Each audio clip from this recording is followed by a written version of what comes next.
అస్సలం అయికం వరహమతుల్లాహి వబర్కాతుహు. అందరికీ ప్రళయ దినాన అల్లా సమక్షంలో అడగబడే ప్రశ్నల కోసం ఇవాళ తెలుసుకుందాం.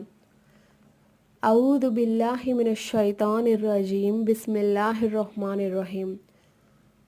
ప్రళయ దినాన అల్లా సమక్షంలో 5 విషయాలు అడగబడతాయి. అవి అడిగేంత వరకు కూడా ఏ ఒక్క మానవుడు కదల్చబడడు. జీవిత కాలాన్ని ఏ ఏ కార్యాల్లో గడిపావు? మొదటిది, లోకపరమైనదా ధర్మపరమైనవా అని.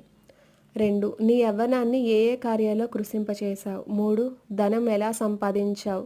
హరాం సంపాదన, హలాల్ సంపాదన. ధనం ఎలా ఖర్చు చేశావు? అల్లా మార్గంలోనా, స్వలాభం కోసమా? తెలుసుకున్న విషయాలను ఎంతవరకు ఆచరించావు? ఈ 5 విషయాలు ప్రళయ దినాన అడగబడతాయి. మనం ఏదైతే తెలుసుకున్నామో కేవలం తెలుసుకోవడం మాత్రమే కాకుండా దాన్ని ఆచరించే గుణాన్ని అలవాటు చేసుకోవాలి.